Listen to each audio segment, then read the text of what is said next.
Okay, so Heather doesn't usually post much on YouTube, especially something that's longer than a short. Um, this is marketing and sales fundamentals. Good sales only. I'm so curious what she's in. Like, what's going on?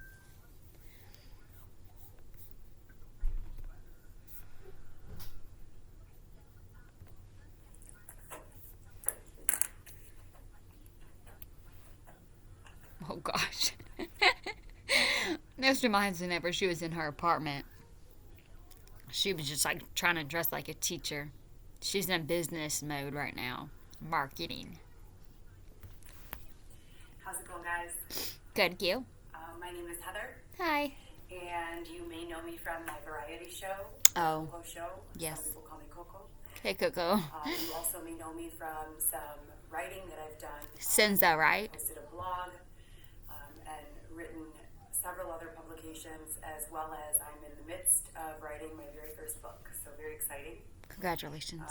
I do have a pretty extensive employment history, varying in markets from healthcare administration, law and ethics, sales, marketing, entertainment, hospitality. I've even worked in factories and retail, so pretty much you name it, and You've done it. for a little while. I've worked in radio, I've worked in promo modeling, and other various sales jobs. Trade show modeling, which incorporates a lot of fundamentals of sales, and you're given, a product that you learn and deliver to the customer in a formal trade show setting. Some that you may recognize would be the auto show, the boat show, boat and fishing show, the NRA, National Restaurant Association, just to name a few. NRA. I thought that was National What I Rifle want to talk to you Association. guys about today is a blog post that I've written that outlines how to sell a product morally and ethically with. Okay, I'm sorry.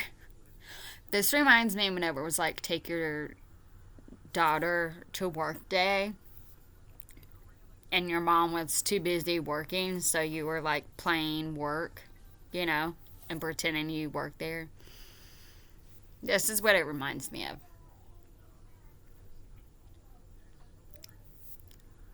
It's a little entertaining. I feel bad. I don't know. I'm going through a lot of emotions right now with her. With integrity. And we'll start off by defining the word integrity. Like, who's letting her in this office do this? This is a huge theme.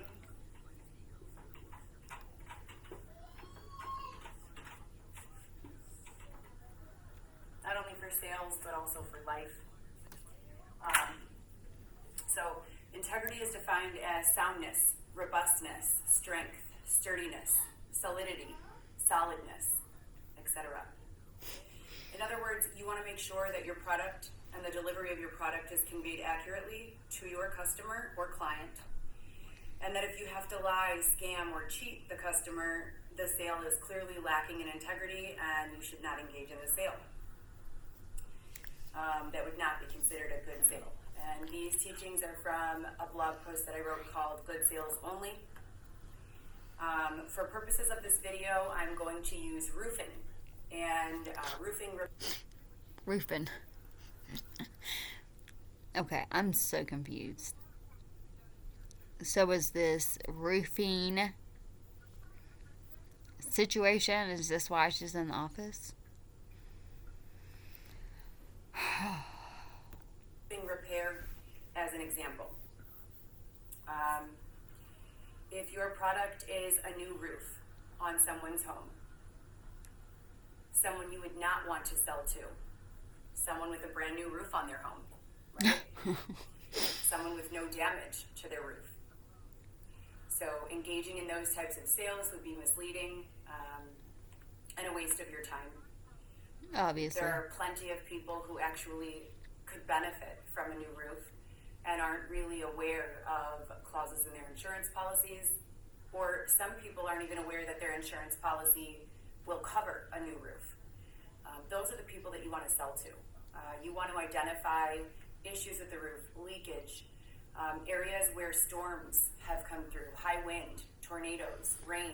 It's driving me crazy. That whiteboard is not straight. Like, it's the left is down more. How does she get with these type of people? Rain, hail, etc., and so forth. When you're canvassing and you're walking down the street, if you notice a bunch of shingles missing or an obvious hole in the roof, that would be an excellent potential customer. Number two, you want to let your product sell itself by identifying why it is needed. Now, in the example with roofing replacement and repair, it's obvious. If the home is missing shingles, the roof is clearly damaged, and they can be susceptible to leaks, or further damage, mold, etc., and so forth, if the roof continues for an extended period of time to remain broken or defective. This is an easy sale when the client is A, financially prepared, or B, has insurance to cover the roof. As a salesperson of the roof, you would be probably responsible for helping the customer identifying A, if they do have that type of insurance, and then B, you want to go a step forward and make sure that you work with the insurance company and obtain all of the information that's needed from the customer or client to make the sale as painless and hassle. This is getting painless. This is getting painful.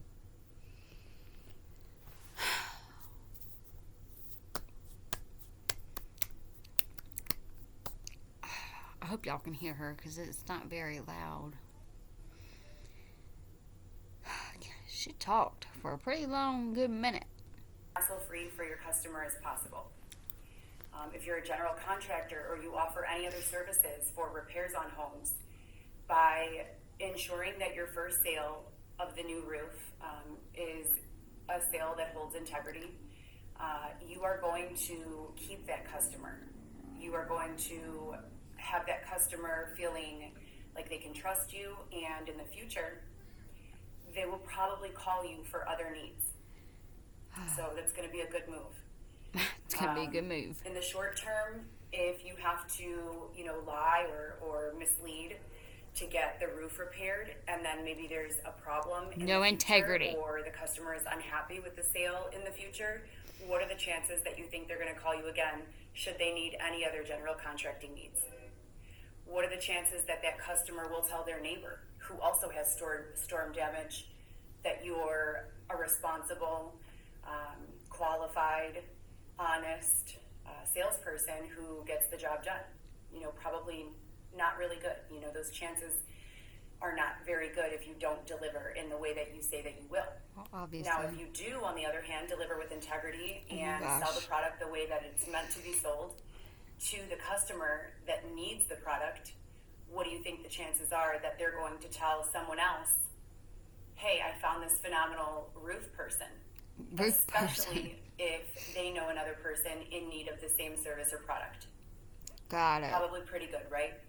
We all use social media. We all talk to each other. We use word of mouth and communication. So whether a person has a good experience or a poor experience with you and the sale process, all together, and that includes everything from getting the paperwork submitted on time, following up when you say that you're going to follow up, and actually getting the roof installed. When a customer is happy, you are just putting yourself in a position to have more business relationships with that customer in the future, as well as anyone that they speak with, word of mouth, additional referrals, etc., and so forth. So you want to keep the sale, honest, to the point, and deliver what you say you're going to deliver. Number 3, sell yourself on your cause and with your cause by being the customer or client. And what I mean by this is put yourself in the customer's shoes. When you're speaking with your customer, if you're just rambling off a bunch of, pre-written script You have no idea really what you're talking about. You don't, if they ask questions, you have no idea how to answer them, but you pull some random answer. People can sense dishonesty, okay?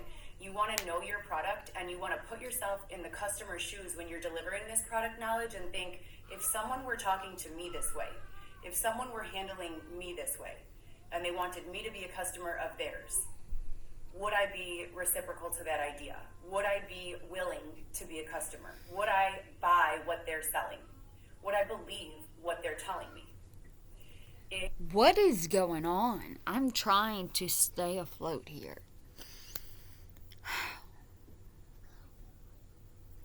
Okay. If, when you're delivering your sales pitch, which I don't like to use that word too much, because I strongly feel that when your product holds integrity, when you are making a good sale that's a good fit to the customer, the product absolutely will sell itself. But just, again, you want to put yourself in the shoes of your client or customer. Listen when you're speaking as if you were receiving the information, and then make alterations to the way that you engage. If you feel like, you would probably say, that sounded weird, or that doesn't sound right, don't say it. Be the customer, receive the information that you're going to deliver as the salesperson, liaison, and evaluate yourself. That one's mine. Number 4, be a liaison rather than a salesman. And this kind of goes hand in hand with number 3, deliver to yourself first. Sell to yourself first. Look yourself in the mirror while you're delivering these sales pitches and while you're delivering product information, and be confident. Practice as many times as you need, but make sure that the information that you're delivering is accurate. Is she training people? Did they hire her to train people, or what is going on here? Why is she doing this? Sorry for that background. I thought this would be a little more entertaining than what it was. And that if you are unaware or there's any chance that it may not be accurate, that you either A, educate yourself completely, if possible. Again, when you're working with insurance companies for reimbursement, or other variable factors, you might not know all of the information. Just make sure that you have the pertinent information, and that if there is information that's being requested of you that you don't understand or you don't have an answer to, that you simply communicate that to the client. You know what, Mr. and Mrs. Smith, Mr. and Mrs. David, I don't know what to say. I can't answer that right now. Actually, I do know what to say. I can't answer that right now because I don't know. But I will find out. Give them a reasonable amount of time that you'll be back with the rest of the information. I'll give you a call. How's your schedule tomorrow? How about if I give you a call by noon tomorrow with all of those answers? And then set yourself a reminder in your phone, or write down a reminder and follow through. Find out the answers. Don't leave it on the client or customer, because once they have to start working for it, there are so many ways that they can probably find different vendors, even accidentally. If you know that your company or your general contract service or your agency is delivering a roof, what are the chances that there are not umpteen or more other companies doing the same thing, delivering the same service? Once you leave your customer to go do all of the research on their own, they simply Google, and now they're given a list of who knows how many other general contractors, and they're going to start calling to inquire and find their answers. And now the sale gets messy. Now they might work with someone else. Now they might become resentful that they have to do all of this work. Tell them that you've got it under control. Be their liaison. Sell to yourself. Have the information that you would want to know if you were the client. And if you don't have the information, let the client... I'm just so confused. I'm over here does she really move out? Who is she living with now? If it's not with Will, what is she doing? Does she have a job? What is she doing? What is going on? Oh my gosh.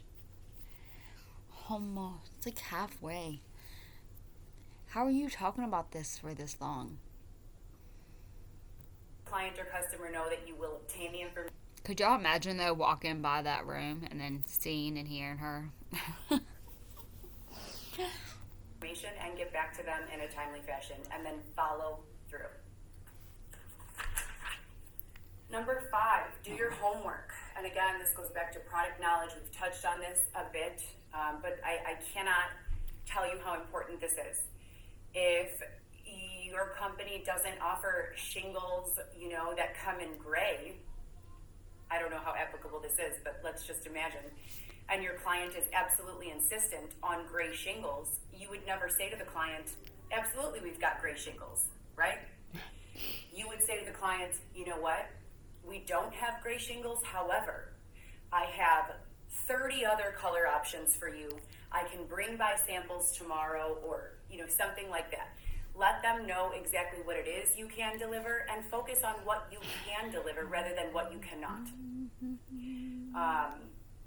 And you're going to need to make, depending on your product, you're going to need to make a personal determination as to what is actually essential to be communicated and what is maybe not so essential. If you go running up to someone upon your initial engagement with them with specs of your product that last an hour long and they're sitting there yawning, the shingles are made of carbon complex, and rambling off all of this information that's, let's be honest, I'm kind of feeling like that right now, Heather. I am.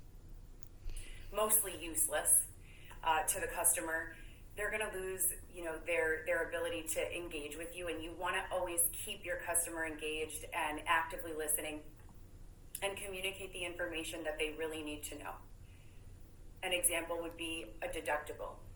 Another example would be, hey, I know that this happened to your garage. I'm looking at your insurance policy. It doesn't cover your garage. This is for your home only. Those types of details are essential to the sale. Without identifying what types of details are essential to the sale and the product that you're delivering, not only are you wasting your own time, but also the time of the client.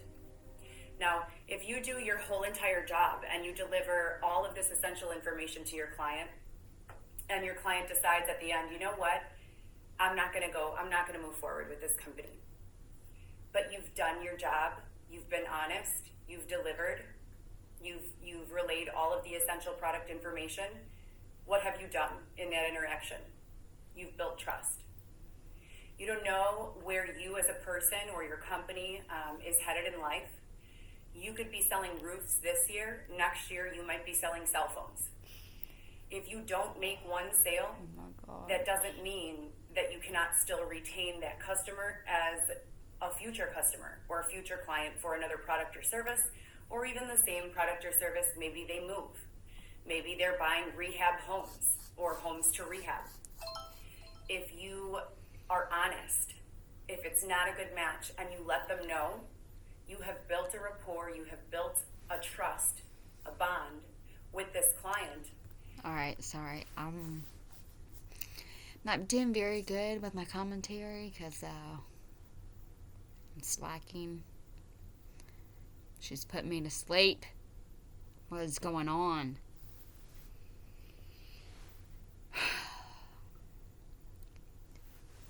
But I will say you are a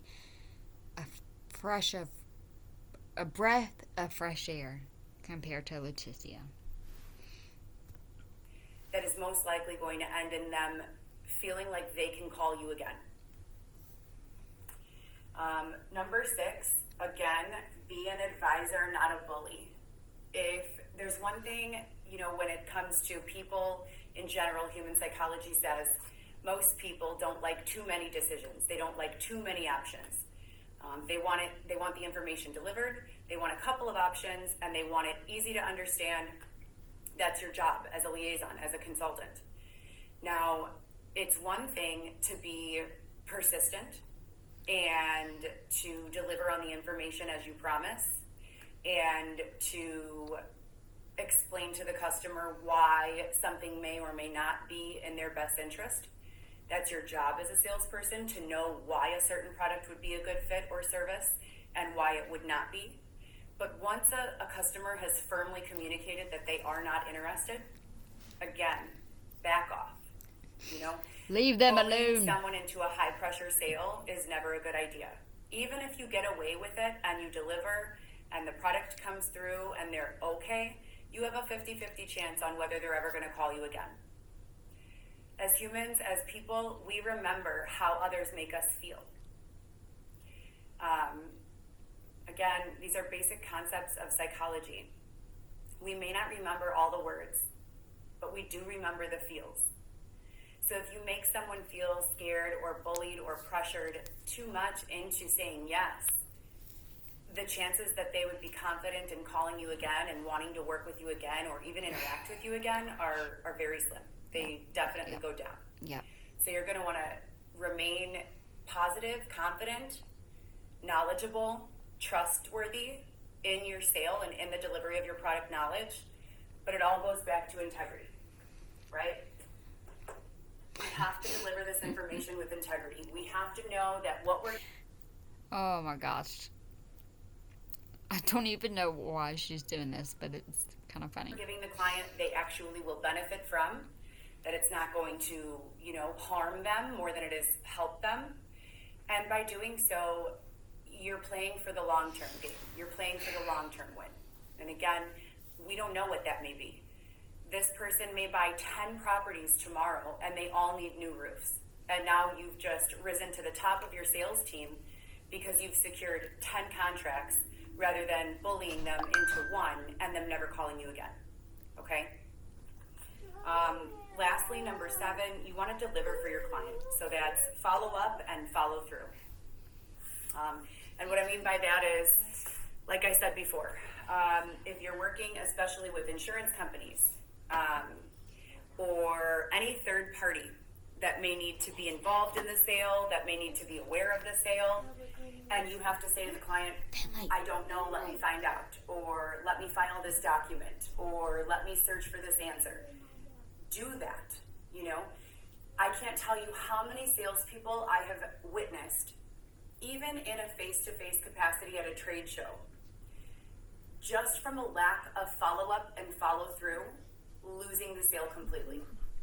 If you tell the customer you're going to call them tomorrow, call them tomorrow.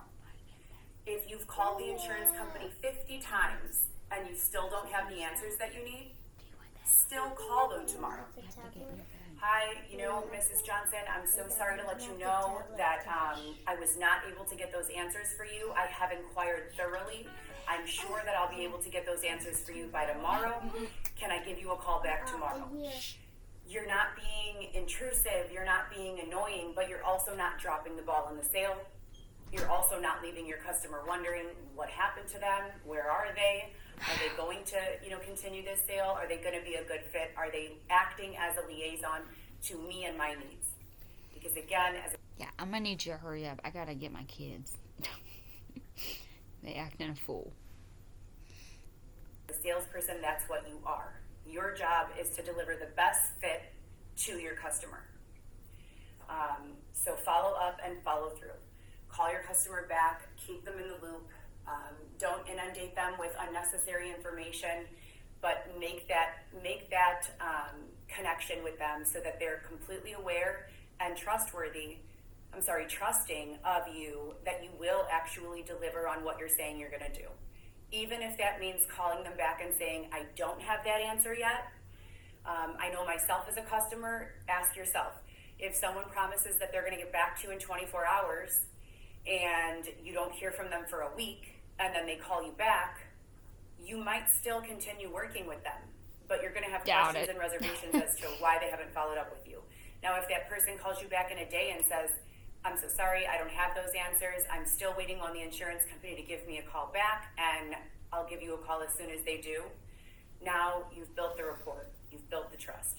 Whether or not the sale goes through, you can count on this person to either review you highly in word of mouth, and just praise your work ethic and etiquette in dealing with them.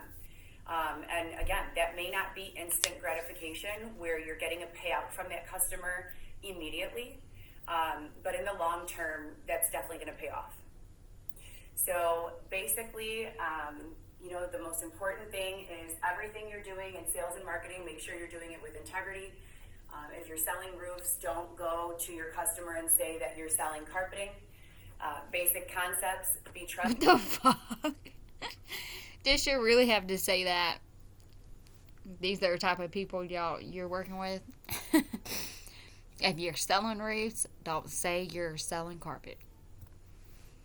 Trustworthy, deliver what you say that you're going to deliver, and do so in a timely fashion and in an as Oh my honest and gosh. straightforward as you possibly can. Now, there may be instances, for example, with the roofing, where you know for a fact, or not for a fact, but you have an inkling or you have an idea that maybe the insurance company's not going to cover something, but there's a chance that it might. You don't want to go back and forth with your customer and say, well, they probably won't cover that, but they might not, but they could. You're just going to tell the customer with integrity, I will find out for you. You're not lying. You're still being straightforward. You're not putting any work on your customer. And just, again, make sure you deliver. And once you get that ultimate yes or no, then you go forward and you for sure say, yes, we're ready to go, or no, we're not ready to go. Okay, come on. So that's it. That's about it I'm sorry. for this lesson of marketing principles, but sales only. There's a lot more detailed instruction that we can go over, especially based on what product you're selling, especially if you have multiple products to choose from. And I will be doing future content with regards to those issues. But for the most part, as a general blanket, the first rule that I 100% believe in wholeheartedly is deliver everything you can with integrity, be honest, help your customer, look at your customer client as a long-term relationship. Don't be so concerned with the immediate gratification or the immediate payoff. Create that relationship, and that relationship in itself will be worth so much more, than just the one sale. You don't know who you're selling to. You don't know what they can provide back to you, or where you'll cross paths again in the future. So just deliver with integrity and do your homework. Thank you, guys. Oh, okay, she was done. Okay. Sorry if y'all heard my babies in the background. Haven't done a long video on her in a while. Okay, I think I put everything else on my video before this.